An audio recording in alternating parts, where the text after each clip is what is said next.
Hey, thanks so much for joining us today. This is a special edition of Cross and Anchor Church Online, and we're so glad to have you. If it's your first time with us, we would love it if you'd fill out this Connect card.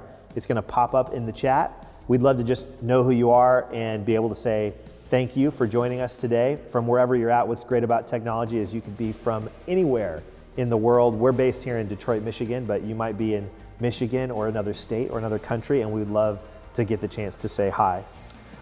In person next weekend, January 30th, is going to be our first worship night of the year. We're so excited. We're going to be here in Eightfold, where we meet every Sunday at 10:30, and we're going to be back for the worship night at 6 p.m. next Sunday evening. Bring some friends, invite them. There's a Facebook event. You can let us know you're coming.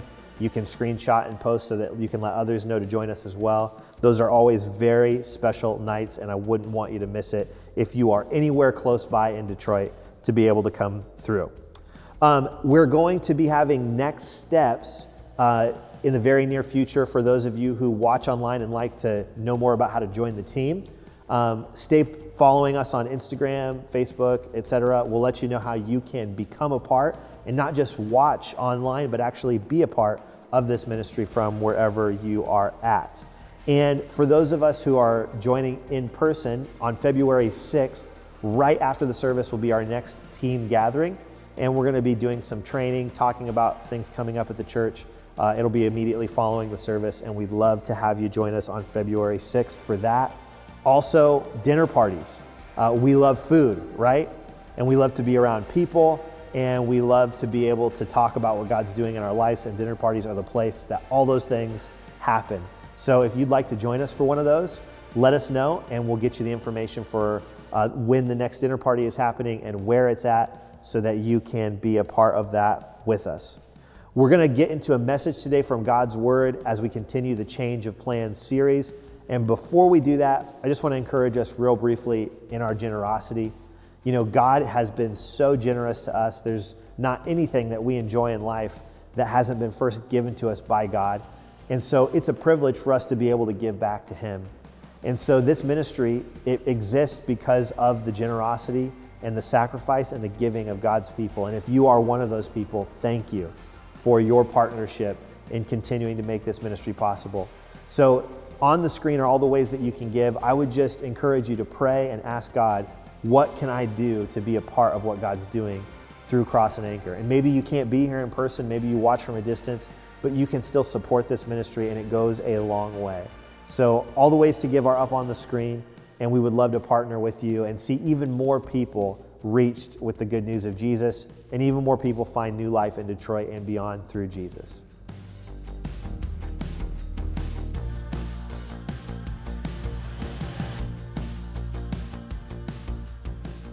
Have you ever gone on a road trip and gotten lost? Or just taken any kind of trip and not known where you were going and had a moment of panic trying to figure out how to get back where you came from or where you needed to go? I took a trip to Yellowstone a few years ago, and I was helping a church get started there, and I would go there every weekend for several months. And I decided on one of my days off to go and visit Yellowstone, and it was late in the spring. It was like just starting, the snow was just starting to dissipate, and some of the hiking trails were starting to open. So I decided to go hiking by myself, and I found this trail that I thought would be doable, that would be fun. So I'm out there hiking, I got a map, I'm looking and making sure I kind of have an idea of where I'm going, and I'm by myself, and there's hardly anybody in the park because it's like not very open, and it's still, you know, all the snow is everywhere. And so as I'm walking, there's literally buffalo like yards away from me, just sitting down. And I'm like scared to death to walk past these buffalo, which I should be, because buffalo are dangerous animals.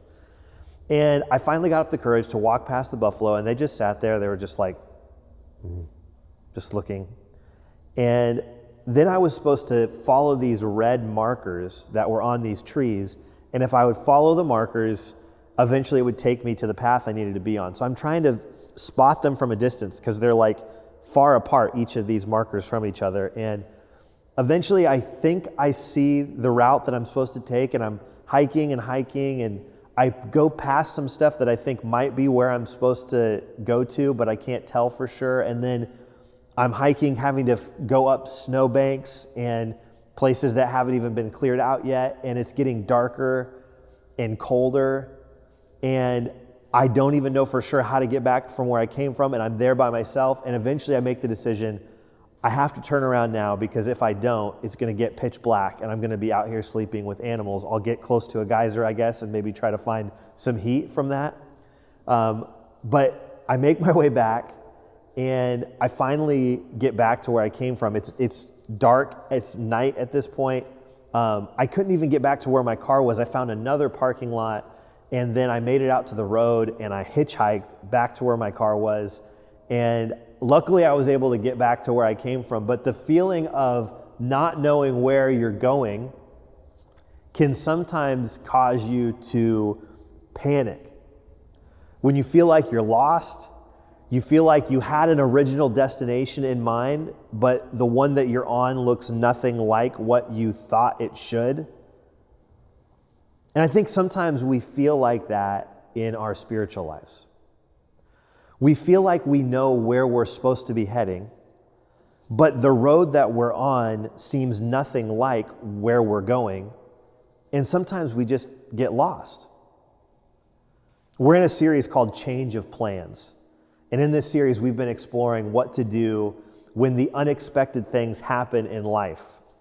How do you navigate the difficulty, the challenge, the change of plans? And today, we're going to look at the story of the nation of Israel when they had a change of plans along a route that they were going, where God told them to literally go in a different direction. They were going down the road, as it were, and the GPS, like Michael Scott and Dwight are in the car, and the GPS said, turn here. It can't mean that. There's a lake there. I think it knows where it is going. This is the The lake. machine This knows. is the lake. Stop yelling at me. No, it's Stop up there. yelling. There's no road here.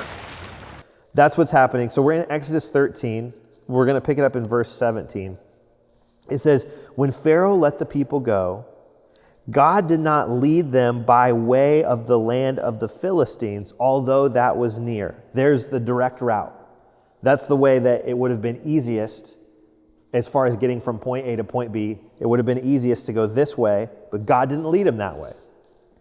For God said, lest the people change their minds when they see war and return to Egypt.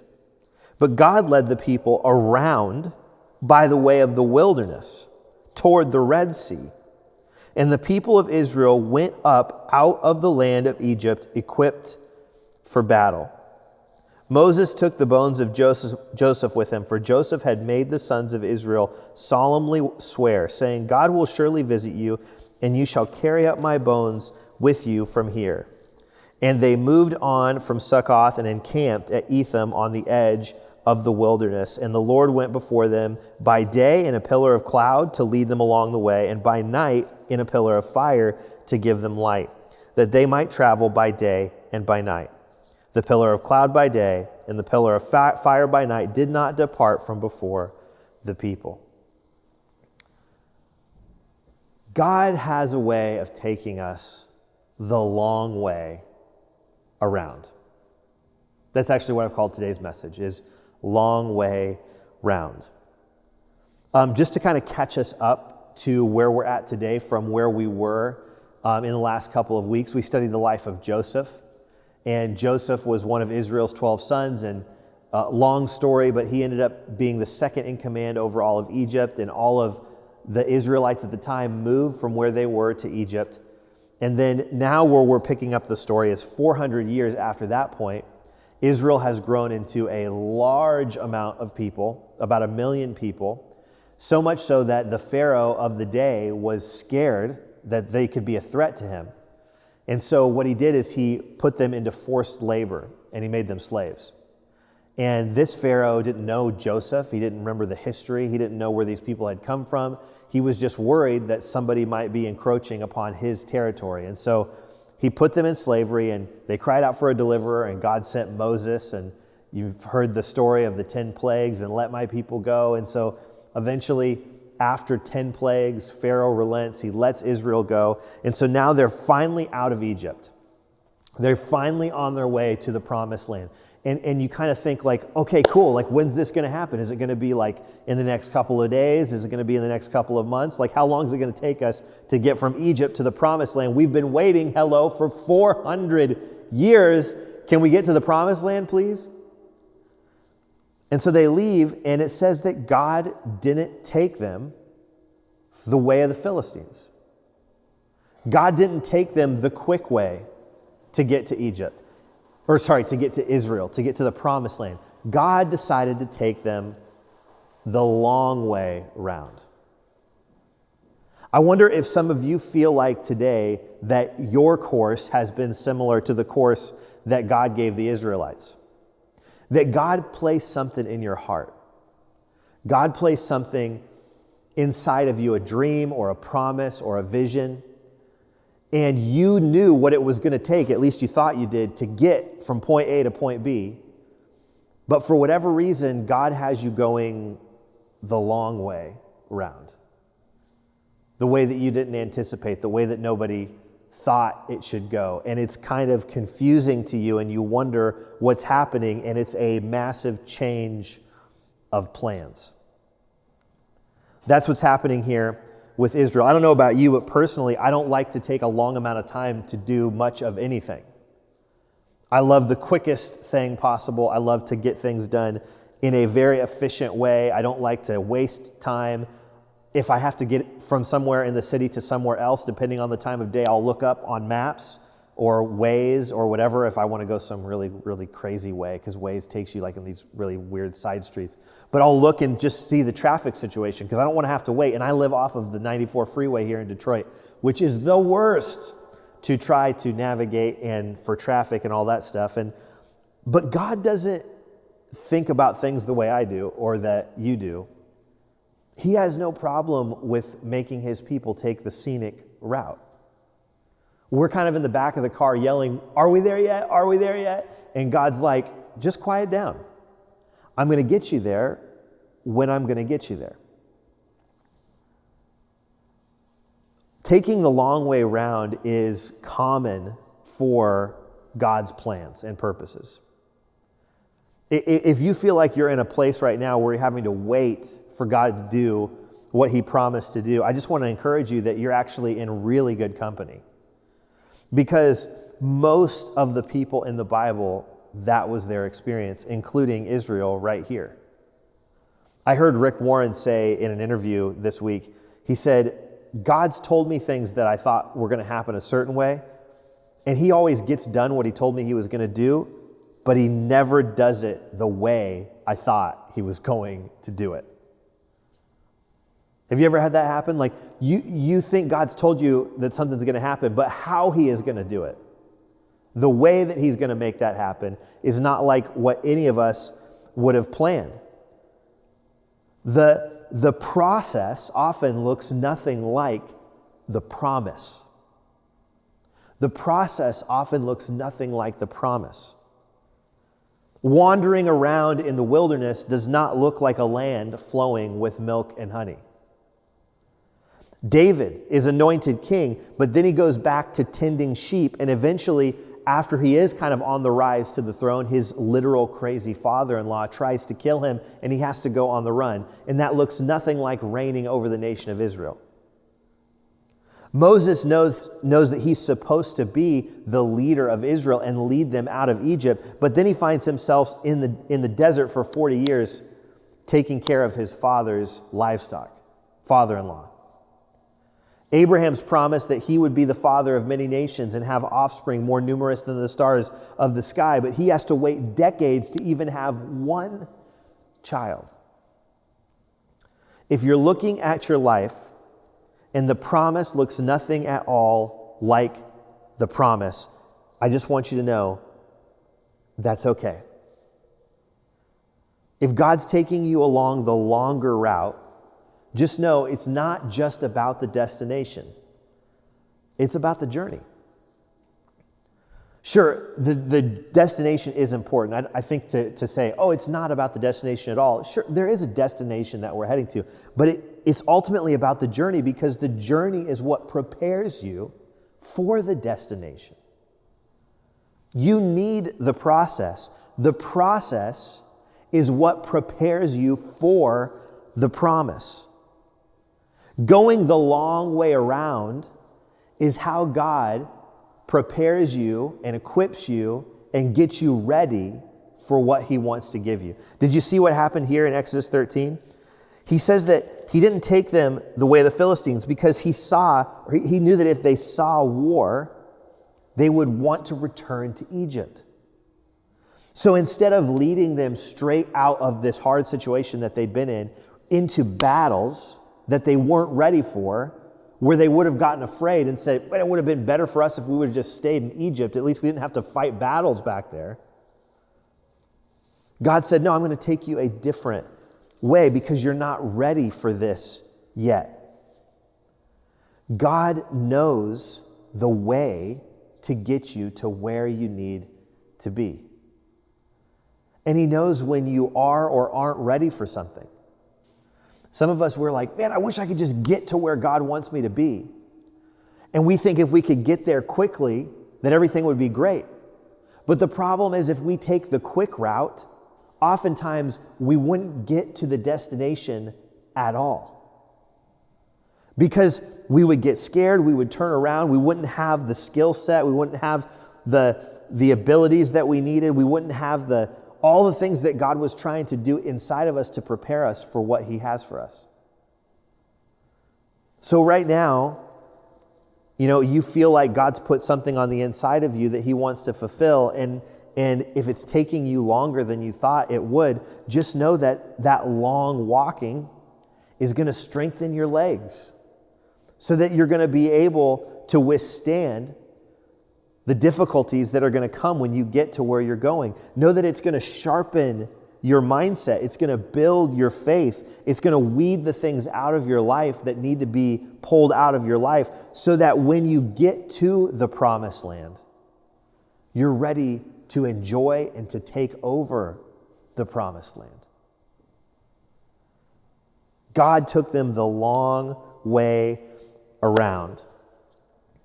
And the process was preparing them for the promise.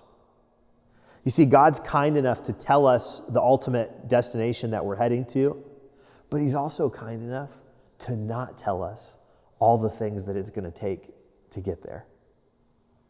Because if we knew all of the stuff that was going to happen in between here and there, we might decide to just jettison out, that it wasn't worth it, that we weren't ready for it, that we couldn't take it. But God says, no, I'm not going to give you all the information because I know not just where you're going, but the best way to get you ready for where you're going. I just want you to be encouraged today that if you feel like it's taking forever to get to where God wants you to be, that it's going to be worth the wait. It really is. When you finally step into the promised land, you're not going to think, oh man, I wish I would have got here sooner.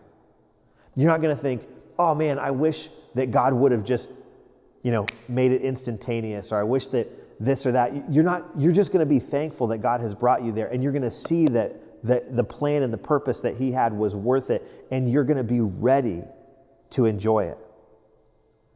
Not only does the process prepare you for the promise, but the difficulty helps you to arrive at the destination. I like to think of it like baking. I'm a really big baker, as you can probably tell. No, I'm not really. I love eating baked goods, but I don't really know anything about baking. But I do know that when you have certain ingredients, that the ingredients by themselves aren't what makes something taste good. Like each isolated ingredient, sugar, flour, eggs, yeast, whatever it is, all those things, they by themselves are, they're good, but they're not what they are when they all come together. And what makes them all come together and taste good is when you put it in the oven and you turn the temperature up, and it has to go into a heated, hot place for a while. You see, what God does through our difficulties and through our trials is he takes these things that might not be good in themselves and of themselves. And then he puts it in the oven and he bakes it all together. And the ultimate end product is something that you can enjoy. And maybe he's even putting in some ingredients that you're like, what's that there for? Why is that disappointment there? Why is that rejection there? Why is that failure there? But then when you see it all come together under the heat of the challenges and the difficulties that you face, and you look at the end product, you're like, oh, God was using the difficulty to prepare me for the ultimate destination. They needed to go the longer route. God was sparing them of something that they weren't ready for yet. You know some of the people who have the hardest time in life? Those that have success too early. Some of the people that I feel the worst for are child stars. Like kids who make it big when they're really young, they've got a lot of talent, and then a lot of them, their lives end up in just complete shambles because they had all of this stuff given to them at a young age and they didn't know how to handle the pressures and the temptations and all the stuff that life would throw at them.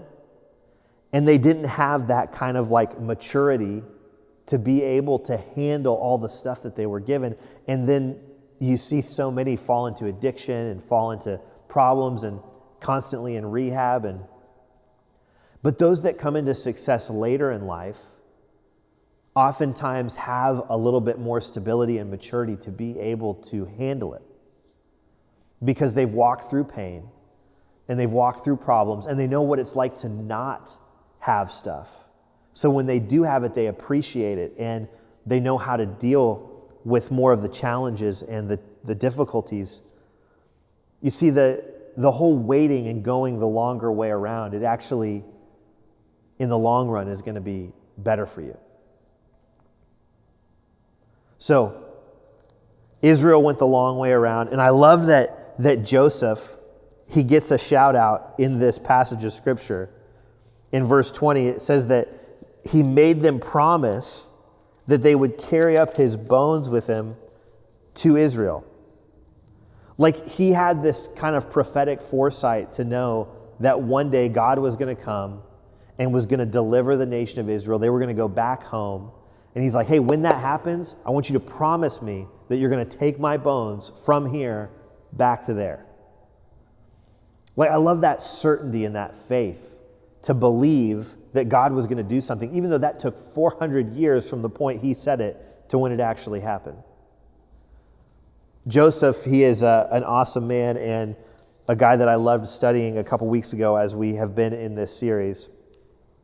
But they leave Egypt, they're going to the promised land, and they're kind of in this portable situation. They're now being led by God as a pillar of fire and a pillar of cloud, it tells us. So they're essentially kind of on a camping trip as a nation of 1 million people, which is a pretty crazy thing. They're not able to move to their new home yet. They're kind of in the in-between, in the middle. And they're just following God where he leads as a pillar of fire or a pillar of cloud. Personally, I hate camping. Maybe you love camping, and just the fact that I said that makes you so sad. And I'm sorry. But I hate camping. I didn't really grow up camping. I never really understood why we would take everything that we already have inside and bring it outside and make it 10 times harder to do. Well, we already have all this stuff, and it's easy, and I don't have to smell like smoke after we eat our food, and I don't have to sleep in a cold, wet tent that as much as I bundle up, I'm still freezing, and I don't have to wake up when the sun comes up, and call me a creature of comfort. I'm not really a fan of camping. But Israel was on this kind of permanent camping trip where they had to stay mobile and just follow God wherever he led, as a pillar of fire or a pillar of cloud. And I love the flexibility that they had during this time, because they didn't know the path to where they were going. They didn't know the route they were supposed to take. Only God did. And so they had to follow God as he led in one form or another. And whenever God would move, whenever the cloud would move, whenever the fire would move, then Israel would pack up and they would move to the next destination. And they did this for some time. It actually wasn't supposed to take as long as it did. It ended up taking 40 years for them. It wasn't supposed to take nearly that long, but there were some other things in play that we can talk about later. But they just followed God from point A to point B. The cloud moves, okay, pack up my tent, get my gear, put it on my donkey, let's travel to the next place. And it made me think of us as a church, because we've moved around a lot in our first 2.5 years as a church, coming up on 3 years. We haven't had a permanent home.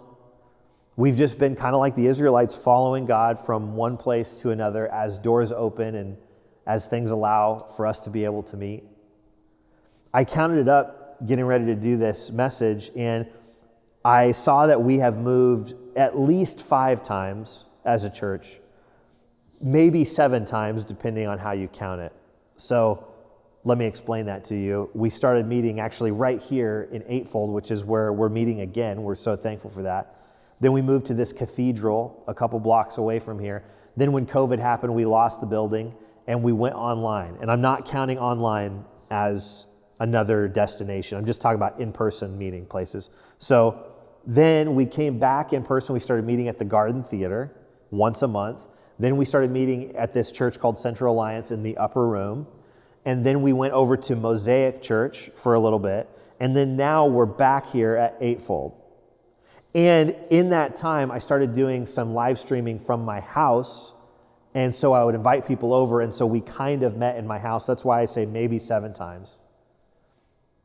And if you think that's a lot, my friend, Pastor C.B. Bartholow, he preached here a couple months back. And his church in the middle of Denver is about as old as ours. He said that they've moved like 16 or 17 times to different locations. And it's not easy doing that. Like, you got to take all your stuff. We don't have a ton of stuff, but we have some stuff. And you got to get it and you got to move it. And our team has gotten really good at that. And we're just kind of following this pillar of cloud and pillar of fire. And when I thought about this series, the graphic for the series is a tent. And the reason is because of this. It's being portable. It's moving from one place to another. It's camping out. It's being on an adventure.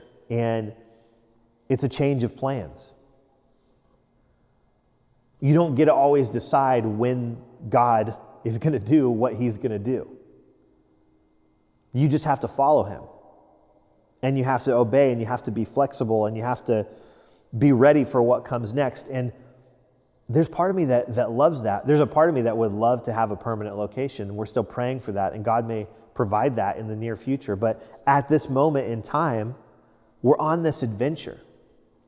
Even though I don't like camping, when I think about camping, I think about like more of an adventure. You're out in the wild, maybe you're camping because you're traveling somewhere. Maybe you're doing some like overnight hiking and you're going and seeing these cool places, and there's this element to it that's uncertain, and you're like not sure how things are going to go, and you might be surrounded by wild animals, or not surrounded by, but a bear may come to your campground or whatever, and there's this sense of like there's this excitement in this adventure, and that's the season that we're in at Cross and Anchor, where we're just following God as he leads from one place to the next. And there's a part of us that longs for permanency and wishes that we could settle down somewhere, and ultimately Israel would get to the promised land. But I just want to encourage us as a church today that it's okay to be flexible. And God is leading us and guiding us in the middle of that. And I want to encourage us as people today to not be so attached to our plans and what we think should happen and how we feel it should go, that we can't adjust and open up our hands and say, God, your plans are better than mine. And I didn't picture myself being here at this point, and I didn't think that I would have to go through this, or I'd have to go through this again, or I'd have to deal with this situation, but I'm on your timetable. I'm on your schedule. You can take me where you want to take me. You can do with my life what you want to do with my life. I'm not so closed-fisted that I can't experience what you want for me. And I think that if we could be like the nation of Israel and allow God to lead us a way that doesn't make sense to us, but is the best, that we would be prepared for the great things that he wants to do in our lives. So I want to encourage you today, let go of your plans and follow God as he's leading you, even if it requires a change of plans. Because some of the best things in your life will happen as you surrender to God's ultimate plan. Will you pray with me? God, I just pray for anybody watching today that maybe struggles with feeling like they're not in control sometimes, and they want to keep control and they want to have everything lined up and sorted out, and sometimes it causes them to not be able to fully experience what you have for them. And I pray that today they could experience the joy of surrender and releasing control. And God, I pray for anybody who has yet to fully surrender their life to you, that today they would enter into that adventure of being a follower of Jesus, where we might not know exactly what's coming next, but we have the certainty and the guarantee of your presence with us in every situation. And today, if you would like to surrender your life to Jesus, if you would like to quit running from him, quit trying to do life your own way, and if you would just turn away from the things in your life that weren't satisfying you anyway, and turn from your sin and turn to Jesus as your Savior, he'd come into your life, he'd change you, he'd make you new, he'd give you a fresh start. Then all you have to do to experience that today is not by earning it or trying harder, it's just by receiving it by faith, by surrendering. And I want you to say this to God. Just say, dear God, I give you my life. I turn from my sin. I turn to you as my Savior. And I just pray that you would come into me and change me and make me new. If that's you today, that's the beginning of what is an amazing journey that you're going on with Jesus, where he's going to lead you into great plans that he has for your life. And so if you have prayed that prayer with me, or you made that decision to surrender today, then I would love it if in the chat right now that you would just let us know by raising a hand, putting a hand emoji in there, or even just by typing and saying, that's me. And we have a Bible that we'd love to send you. We'd love to encourage you as you start in that journey, because we all need the support and the prayer encouragement of other people to be able to follow Jesus wholeheartedly. So we'd love to be able to be that for you. Next week, I'm really excited about a special service that we're going to be having online, so make sure to come back and join us for that. We love you so much, and have a great week.